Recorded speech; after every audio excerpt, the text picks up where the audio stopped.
guys, it's Jessica from Peace Love Books, and today I'm here with a Q&A for hitting 60,000 subscribers here on YouTube. I am still absolutely shocked that I hit this milestone. I am so grateful to every single one of you who have watched my videos, liked my videos, subscribed to my channel, just want to chat everything romance with me. I absolutely love being able to talk to you guys about romance and having so many of you give me recommendations, just wanting to chat about one of my most favorite things in the world. So I am here to answer your questions I asked on YouTube for my members, and then also on my Instagram for any questions you had that you wanted me to answer. It has been a long time since I've done a Q&A.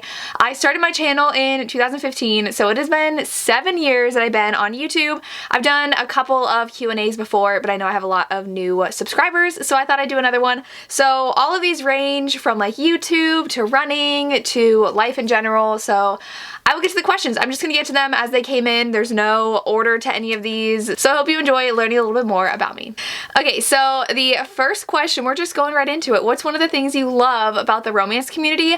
Now, I don't have anything prepared for any of these answers, so these are just honest answers that I have for your questions. And so what I love most about the romance community is how, first of all, how excited we are about romance books. We all start our channels because we love books. Booktube is not somewhere you're gonna start to make money. It is something that everybody genuinely is starting for their passion and love of books, and I especially see that in the romance community. So I love just seeing a community of people come together because they love books.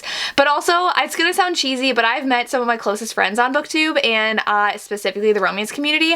I've had some friends that I've loved and had for years, some new friends. I've gotten to meet friends in real life, and genuinely the romance community I feel like is one of the most welcoming communities in the whole grand scheme of Booktube, and I love all of the creators, and it's just such a fun community to be a part of, and that's what I really love about it. So if you have not started a channel yet, just jump right in and do it, because I feel like the romance community is super welcoming to everybody, and we just like to help and uplift each other and help and uplift the authors that we love. So I just love being a part of the romance community. If I didn't, I wouldn't be here. It's just something I would genuinely love and am passionate about. The next one, what would you recommend to someone who wasn't into romance or was new to it? So I feel like you should start with authors that are pretty beloved by everybody. So I feel like Christina Lauren really is a good place to start if you're dipping your toes into romance. They have romances that have tropes everybody loves, and they're pretty easy to get into. And I feel like also the Love Hypothesis by Ali Hazelwood are ones where they are really engaging stories that you won't want to put down. If you want to get more into indie romance, I don't know, because I read a lot of like dark things. I was talking in my interview with Gianna Darling about how you really want to dip your toes into dark romance before like plunging really into dark romance. So if you want to get into a series or books that is indie, because like I also love like really dark and taboo things, so like I'm thinking my favorites like QB Tyler and Gianna are not places you would really want to start looking, or even like Penelope Douglas. Like my favorites are those. What else do I really love? I feel like if you want to get into taboo, Nikki Sloan's Nashville Neighborhood series is really good. They're pretty light on the taboo, but they're still like age gap romances that are really fun. But also, I think that Mariana Zapata are pretty well loved if you are into like the slow burn romance. Those are super slow burn, but they're really good. I'm currently reading Wait For It, so that's why I said Mariana Zapata for that answer. I feel like also Kennedy Ryan would be an amazing place to start. She has like so many things you would love. Hers are very emotional too, but like Real by Kennedy Ryan is a great place to start if you want an actress and a director falling in love. Her Kingmaker duet is so good. If you want like angsty, It Takes Forever for Them to Be Together. If you want super emotional, you have her Hoop series. She's got a lot for everybody, and super emotional as well is her Grip series. So I would recommend those authors. It's really hard to tell you where to start with romance though, because I don't know what you're looking for. So if you are more of like a dark romance reader, you want more of the lighthearted contemporary, that's why I recommended Christina Lauren. It's just hard.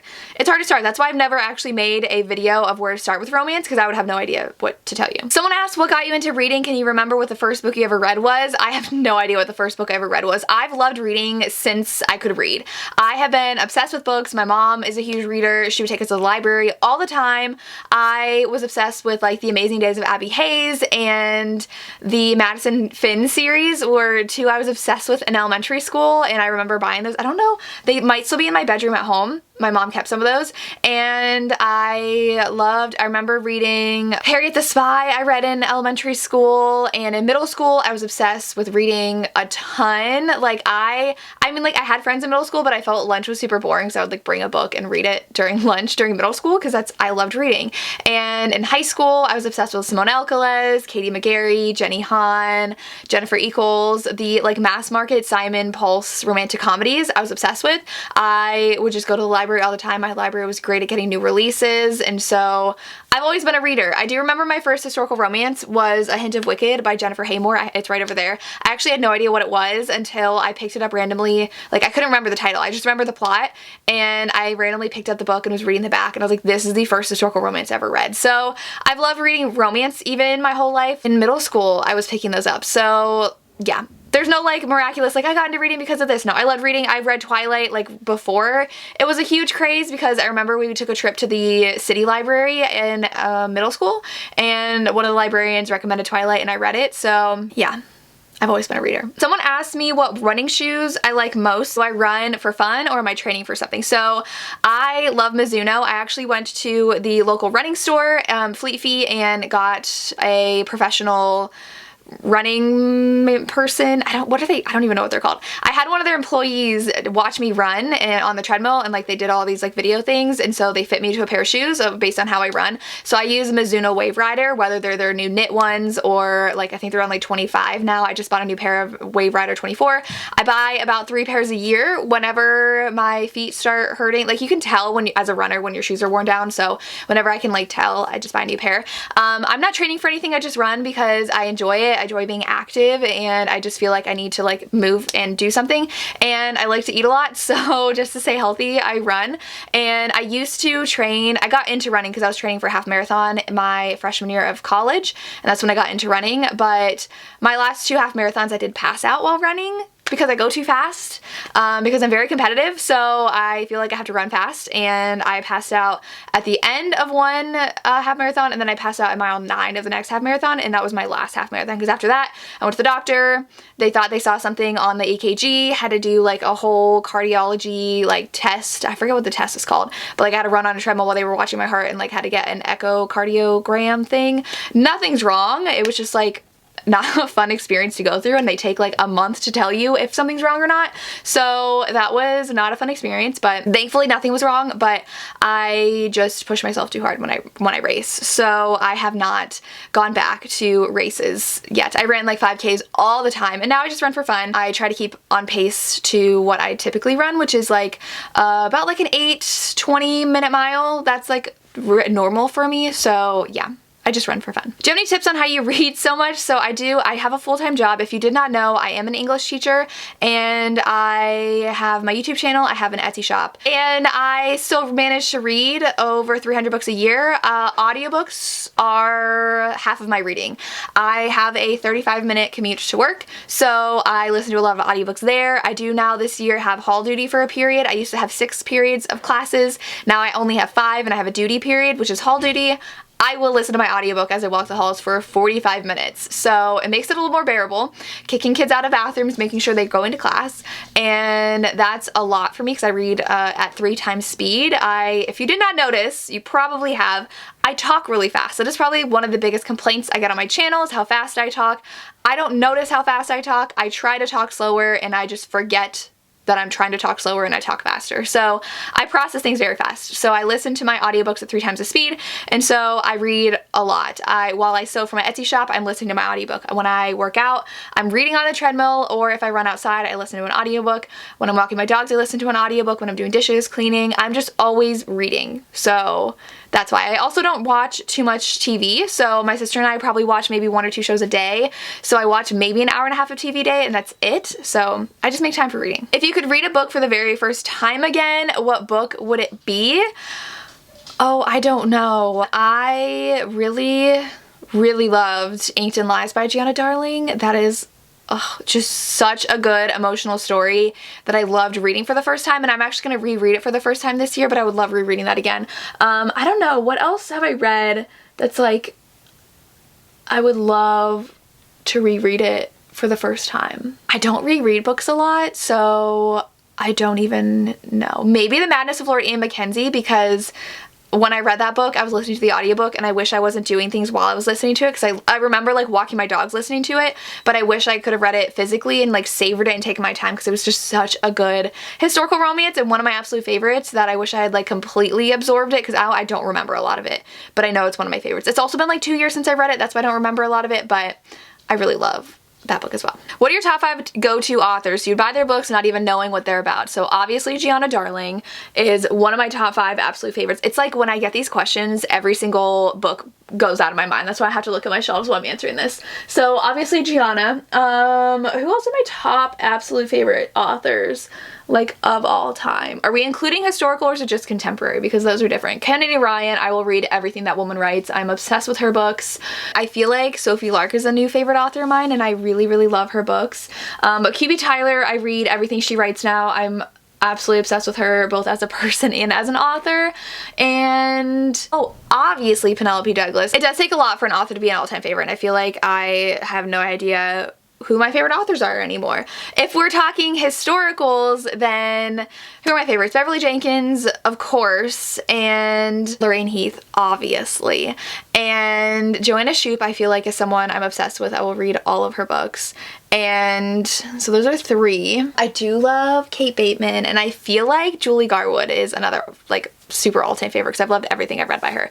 But those are all, I don't even think I said a top 5 authors. I'm so bad at that, and because I feel like I would say Colleen Hoover, but like her books are not all-time favorites anymore, because I have not read one that I've absolutely loved since It Ends With Us. So hers are just good, but I don't know if like now she's so hyped that I'm not absolutely loving her, and her new books haven't been my favorite. So yeah. How do you balance social media with reading? This is hard for me because I get really distracted by my phone when I'm reading. I will be reading and then I'll be like, oh, I have a new Instagram message. I try to set some time aside just to read physically, because I'm the slowest when I read physically, because I get so distracted. So like at night when it's like time to go get in bed for the night and it's like 9 o'clock, I will put my phone away and not let myself touch it. So it is very hard for me to balance them, especially because I love being on social media. It's how I interact with a lot of my friends and all my followers. So you have to know like when to put your phone down and when to be able to look at it. So it's hard for me to balance. If you were a character in a historical romance, who do you think you'll be? Like a wallflower, some daring touches, self-made? I would probably be a wallflower, honestly. I am not someone who would be a daring duchess. Maybe I'd be a self-made woman. I don't know. But no, I would not be someone out there in society. Like, look at me. I'm never out in the real world anyways, so that would not be me in a historical romance. I'd definitely be a wallflower. Maybe I'd be like Evie, who'd be like so fed up from the Devil in Winter. I would just be like, I'll marry you because it's not happening and I need it to happen and I know you need a wife. I feel like I'd be like her. What makes you love the romance genre so much? I've always loved romance. I've been obsessed with people finding the person that they're meant to be with. I'm obsessed with the angst and the tension and the journey of finding your happily ever after.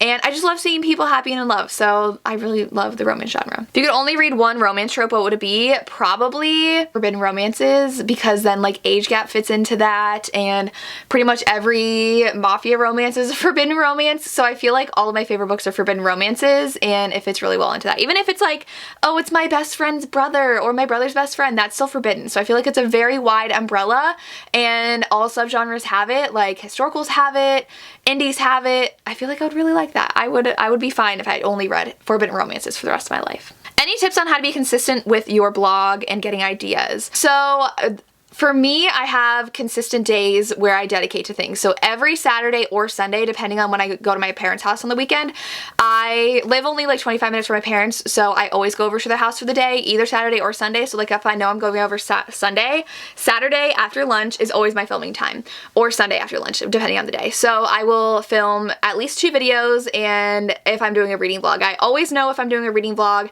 I pretty much have an idea in my mind of what I'm gonna do, and I try to think of like what do I see as being popular on my channel? Can I make another video kind of like that, or branching off of that, or of the same topic, maybe into a reading vlog? So I am very aware of what does and does not do well on my channel and what I think you guys want to see. So that's where I get my ideas from, and so I make sure I always have ideas, and I don't write a lot of things down. I know people write down in like calendars what they're gonna post.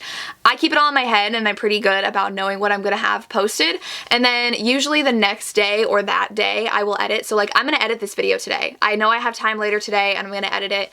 So I am just very consistent because I like to get things done. I like to stay busy too. So I feel like my time like always needs to be productive, and YouTube is a way of me of feeling productive, whether I'm reading or filming or editing. So I've never had a problem being consistent. I've been on YouTube for 7 years and I don't think I've ever even taken a break. So it's something that I've never burnt out on, never felt like I needed to do and was feeling pressured. Unless it was like reading books for a vlog, that's when I feel pressured, but like filming and editing videos is just something that I've always wanted to do and have fun doing. So just make sure you have a consistent schedule, because that'll be a lot easier for you knowing what to expect with what's coming up in your content, and you won't like fall behind or hit a lull if you don't have like content already planned. What is the most challenging aspect of being a teacher slash YouTuber? Well, I have 10th graders, so they are 16, 15 years old, and they are nosy. So this is the first year I feel like where they have been extra obsessed with the fact that I'm on YouTube, and it might be because I'm bigger. Like when I started, it took about 2 years. I'm 7 years into teaching now. It took about 2 years for my kids to find my channel because they Google their teachers, and I don't know how they found my channel, but they did. And now it's like common knowledge, so like about a couple months into school they'll figure it out. I mean, like some of them follow me on Instagram and TikTok and YouTube, and I don't know, the hardest part is that I'm aware that they're watching and that I need to be very aware of how I'm talking about books. I read romance, so there are certain videos I can't do because of my job, and it is frustrating seeing other people be able to talk freely about things and posting really fun video ideas, and I know I can't do that. I have a really supportive admin at my school. They all know about it. They all knew that I got to go to LA. At least my principal does. I don't know about the assistant principals, but like I saw my principal the day before I was leaving, and I had to put in for an emergency personal day, and so he's like, "Where are you going?" And so I had to explain it all to him, and so they know all about it, but I'm like extra aware of the fact that like people are watching my content. And I have students who read the same books I do, so it's really not that big of a deal, but I know people I work with are watching everything that I do, so that just extra piece of awareness is probably the most difficult thing. What's the oldest published romance you've read so far? I don't know. It's definitely a historical, and it is probably from the 80s. I don't think I've read anything from the 70s. I do plan on reading The Flame and the Flower for a reading vlog. I want to do a bodice ripper reading vlog, so I'm definitely going to read that. First historical romance, I already talked about that. How do you deal with tough teaching days? First year teacher and I'm struggling. The first year is the hardest.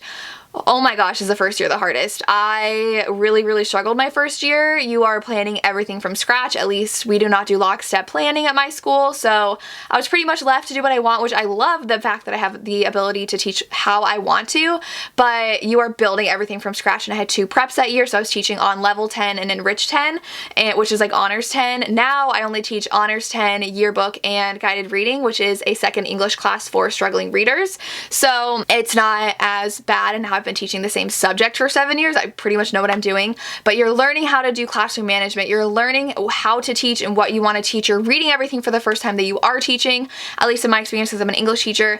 So it is a lot as a teacher. Make sure you ask people for advice or for help. I did have a really fabulous mentor teacher. I was part of the mentor program at my school. They have a really great program for new teachers that you are required to be a part of. You go to meetings all the time, and you have people in your classroom all the time giving you help, and you can ask them for help. I got materials and help from teachers who teach the same grade as me, from the person who left my position. He was still in school in a different position, so he left me some materials. So ask for help, talk it out with people, look online for resources. I was having a hard time with classroom management. My kids were not the greatest behavior-wise my first year because I did not know how to set those expectations right away. I was a first-year teacher. They don't teach you classroom management whatsoever in college, so it did take me a while to get the hang of it, trying to figure out different things I could do to make them stop talking and make them on task. Now teaching is pretty easy. I will say this year is the hardest mentally, because I'm just so drained because kids are so different now and they need so much more now because of COVID. So much more. And I was exhausted. Like in December, I was like, I don't even know if I want to keep on being a teacher after this year because it was just a lot. And it wasn't even something I can pinpoint. It wasn't my kids. My kids are so good this year. I really love them.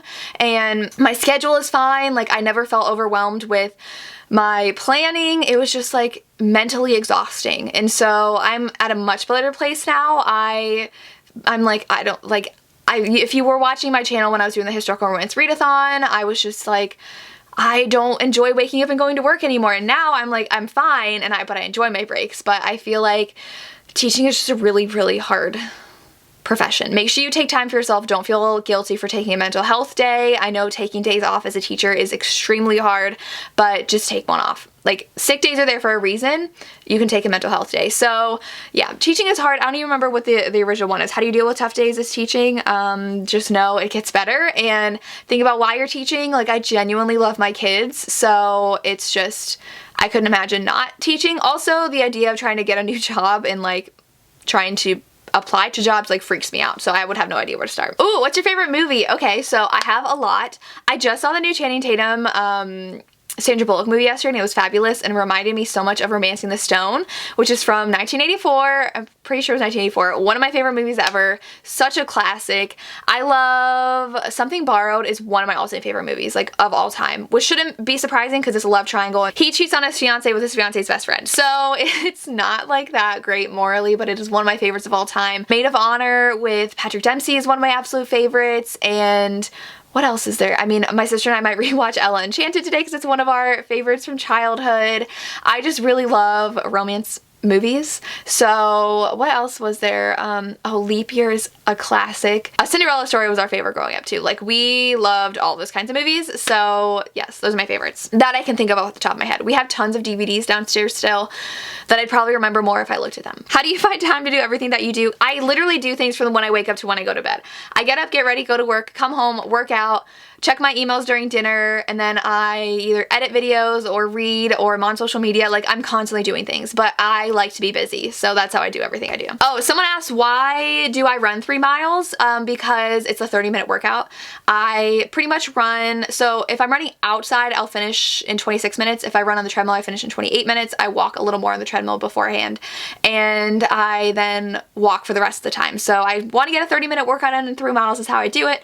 On the treadmill, I start running at 6.4, and by the time I'm done, I'm at like 7.6, 7.7. I like increase my speed throughout my workout if I'm on the treadmill. If I'm running outside, I do get faster as I run, but I can't like control the speed like I can on the treadmill. Thank you everybody for the kind comments if you just said congrats in my question. Ooh, any travel bucket list you would like to go to next? So my sister and I are dying to go back to Scotland. We spent 2 days there and we just stayed in Edinburgh, but I would love, and we went on an Outlander tour, but I would love to go throughout Scotland. We are planning a trip this summer. We might go to Seattle. We've never been there before, but we've never been to Canada. We're trying to look at flight prices because they are like fluctuating a lot right now, so we don't know where we want to go. Next year we turn 30, so I'm a twin. When I'm talking about my sister, I live with my sister. She's my twin, and she might do a video with me later. I'm trying to get her to do a video with me. She is a night shift nurse, and we went to Ireland, England, and Scotland a couple years ago together. Well, not a couple years ago. It was like 2019 we went together. And we went to St. Lucia last year with our parents. We love traveling, so we'd love to go to Italy, or I'd love to go to France. I don't know if she'd want to go to France. She probably would. But we are going to plan a Europe's trip next year again to go somewhere, but we don't know where yet. But I would love, love, love to go to France or Italy, and Spain would be cool. Just European places. I'd love to go to Canada at some point because it's right, I'm in Ohio, so like Canada is right there. But I really want to explore the West Coast more. I actually had never been until I went to LA last month, so I like to go to other places in the West Coast and explore the US more. And yeah. Oh, someone asked, what is your favorite type of video to film? I really do love doing recommendation videos, but I also love doing fun reading vlogs because I get to read and chat about them as I'm reading. And I've also really enjoyed my Bridgerton videos though. Like, I wish there were more adaptations that I could do those on, because those are also a lot of fun. Do I read any romantic suspense? I actually really love romantic suspense, but I don't read enough of it. I really do love Elle Kennedy's, what are they called? It's like Midnight Action, Captive, Revenge. Those were coming out early 2010s, and I was reading those because I was on Berkeley's publisher list, and I really enjoy those, so I would really love reading more romantic suspense. I just haven't gotten into the genre as much. How have your reading tastes changed over the years? I feel like as I get older, my reading taste matures, if that makes sense. So like, I was super into YA in high school and college. Like, now I do not want to read YA. I have zero desire to read anything YA. I'm getting rid of, you can't see it, but I have 4 giant stacks of books over here that I'm getting rid of because I just have no desire to read any of them anymore unless it's fantasy. I don't even like reading new adult anymore. Like, if it's in college, I don't really care because I am so far removed now from that age. I'm turning 29 this year. I haven't been in college for 8 years, and so I just feel like it's normal. Like, as your life evolves, you're wanting to read different, what people go through, kind of reflecting what you're going through. So when I was in college, I was eating up new adult and loving it, but not so much anymore. Also, I've become obsessed with historical romances. I love them, and dark romance and forbidden romance. I read like tame forbidden romances. Like, one of my favorite books as a teenager was The Boys Next Door, where she was in love with a twin and her best friend was the other twin, but her best friend had a crush on her the whole time, but she was going after the other twin and fake dating her best friend to get to the other twin. And it's just like, I love angsty, messy romances like that, but they've kind of like exploded, and the angstier the better for me now. And so I've always loved angsty and forbidden, but to much more deeper level now, and a lot darker romances now than I used to. A historical romance you'd love to see adapted to the screen: Indigo or Night Song by Beverly Jenkins would be absolutely incredible, or Dreaming of You by Lisa Kleypas. I finally read it and I get the hype, and I can see that being really well adapted. And what else? Oh, the Elizabeth Hoyt's Maiden Lane series would be really cool. And there's a lot of source material for that. Or Joanna Lindsey, like her Mallory Anderson series. Like, book 1 was so good, and we have a lot of characters as well. Those would be really great adaptations. My favorite during filming or editing snack: I don't really eat a lot while I edit, but my favorite drink is Diet Coke. I drink 1 a day. I only let myself drink 1 a day, but I love it. Favorite booktuber friends memory? I don't know. I love going to a Polycon every year and getting to see my super close friends at a Polycon. Though that hasn't happened since 2019, I absolutely love getting to meet Sam and Tori in Nashville, but I feel like Booktube has really exploded over the past couple years, and we've had COVID, so there hasn't been a lot of traveling and get-together, so I feel like there's so many more memories to come. So Polycon is going to be absolutely amazing this year because I know so many people are going that I haven't gotten to meet in real life. So I've only gotten to meet a couple of booktubers in real life, but it's been absolutely amazing getting to meet them. Someone asked if I have any tattoos. I do not.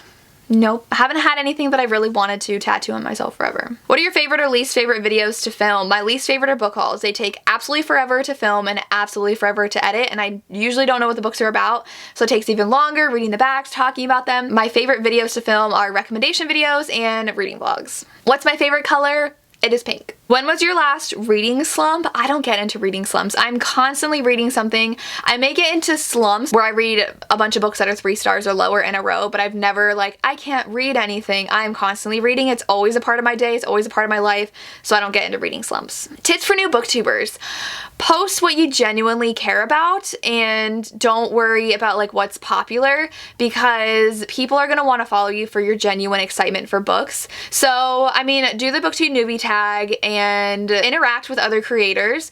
I found like new people because I saw other creators talking about them or talking to them, or they were collabing with them. YouTube does a horrible job at their algorithm with promoting new creators, so I always find people through other people. So, and if you like comment on other people's videos, but genuinely, so don't say like, hey, check out my channel, just like talk about what you're reading or talk about what you're excited they're reading, and they will look for you. And on Instagram, if you post that you have a new video, or that you were like, I did a mafia romance reading recommendation video, and here are some of my favorite people who talk about mafia romances, kind of thing. Like, genuinely and authentically interact with people and talk about your favorite books. Like, I enjoy watching people who are genuinely excited.